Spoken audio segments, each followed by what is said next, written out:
welcome back. Let's get back to this. For the 5 Stark kids, John excludes himself, says he doesn't get a wolf because he's a bastard.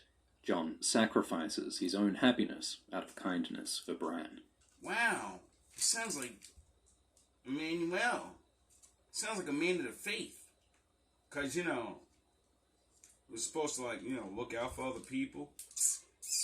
But then John hears a noise that no one else can hear, so he finds one more direwolf pup, apart from the others. It's an albino with white fur and red eyes, who he names Ghost. So Ghost and John are both different. Wow, that's crazy, because didn't Jesus have white hair and red eyes? This guy's dog is like the representation. And he's living like a biblical road life almost. Like, Joseph and his family hates him and his brothers want to throw him away. And apart from their families. It's real coincidental. Ghost's white fur and red eyes could be a hint of Jon's real father Rhaegar, because Rhaegar also had pale hair and wore Targaryen red. But it's strange how Jon finds Ghost, because Jon hears a noise, but we learn later that Ghost is always silent. Ghost never makes a sound. So what noise did Jon hear? Maybe Jon was influenced by Bloodraven. Bloodraven, or the Three-Eyed Crow, was once a Targaryen bastard politician. Now he's a greenseer, a sorcerer with the magic of the old gods. So the old gods, the angels,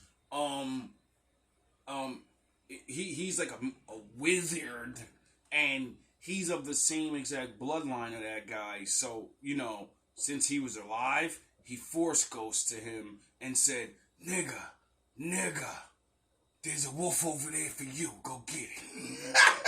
Raven teaches Bran magic later on. And throughout the books, Bloodraven manipulates events from afar by giving people dreams and by controlling animals with skin changer or warg magic. Oh, is that why the crow be... Oh, never mind. Ghost is connected to this magic. Ghost's white fur and red eyes look like the white and red weirwood trees. Jon thinks that Ghost belongs to the old gods.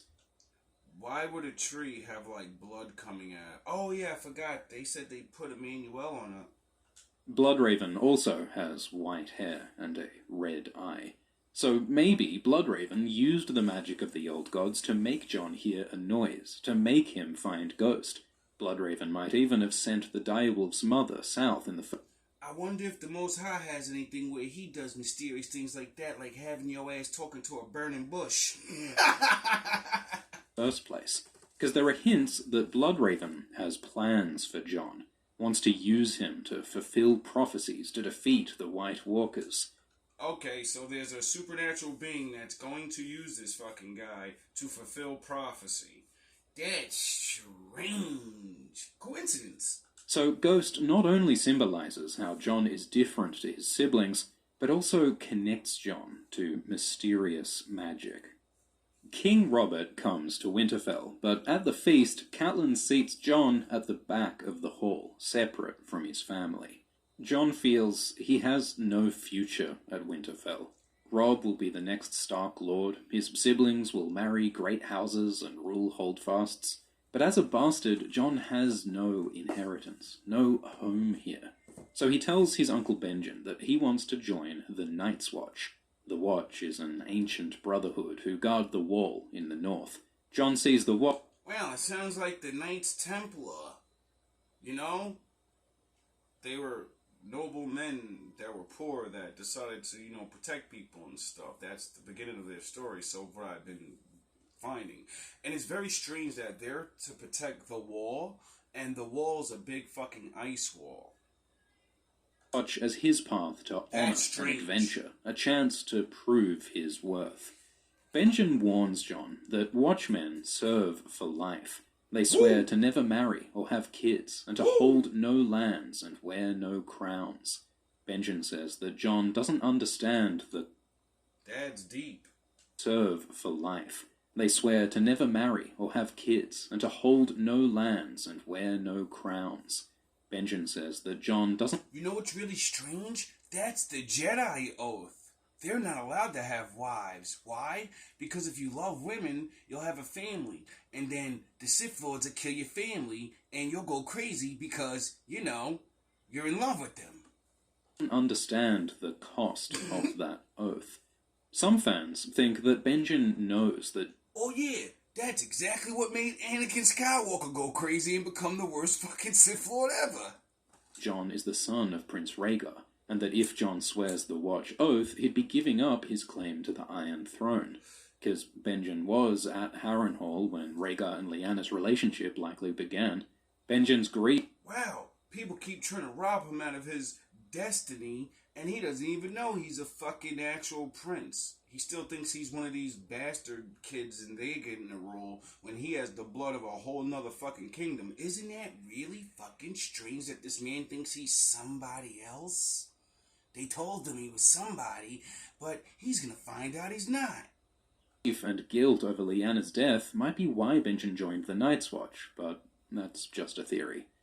John feels rejected. He can't join the Night's Watch. He can't be a Stark. So who is he? Jon and Arya watch Prince Joffrey and Robb training at swords.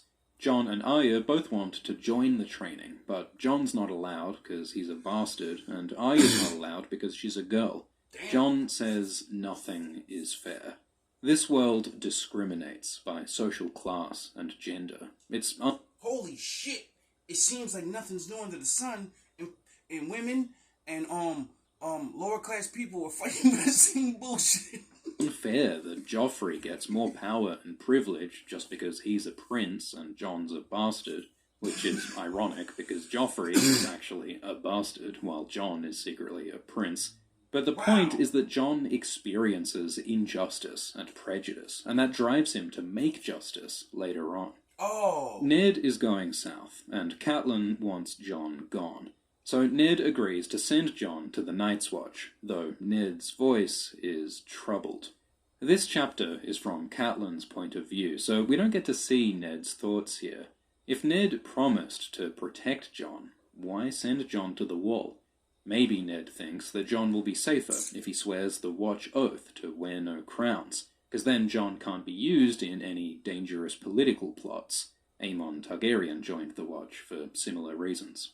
So Jon is leaving Winterfell. He says goodbye to Bran, but Catelyn is cruel to Jon. She says she wishes Jon was in a coma instead of Bran. But I wonder why my lord put your son in a coma and not his son, Jon. Because maybe you hated him your whole life and treated him like shit. And, you know, he would have probably became a great king and took care of you and his siblings. Jon tells Robb that Cat was kind to him so that Robb doesn't feel bad. Again, Jon sacrifices his own feelings for the happiness of others. I mean, this is a fictional story, so it's whatever the writer wants. But, you know, it's kind of funny how it lines up with the things that the Bible says. Jon says goodbye to Arya, and he gives her a sword called Needle. He tells Arya to learn to fight, in defiance of society's sexist rules. And for the rest of the books, Jon and Arya think about each other often, hoping to Oh, that's for sure. He taught his little sister how to fight. So, you know, as she gets older, you know, people gonna pick on her for being a tomboy. And, you know, some are gonna get nutto. Night. The TV show adds a scene where Ned says goodbye. Jon asks about his mother, and Ned promises that he'll tell Jon the next time they meet, which evokes Ned's promise to Lyanna. But tragically, Jon and Ned never see each other again. In the books, Jon dreams that his mother was beautiful and kind. He also knows she may have been a whore. He worries that Ned did something shameful with his mother. Why else would Ned be so secretive? Jon is haunted by this painful mystery. Jon rides north with Benjen and Tyrion Lannister, and they're joined by more recruits for the Watch. Jon is upset to learn that the recruits are criminals forced to join the Watch as a punishment. Jon had thought that the Watch was a noble brotherhood of heroes, but Tyrion says it's a dumping ground for outcasts. Robb will inherit Winterfell, while Jon is abandoned with the rejects. At first, Jon gets angry. Ghost attacks Tyrion. Jon has several emotional tantrums in I the bet. books, like other Targaryens.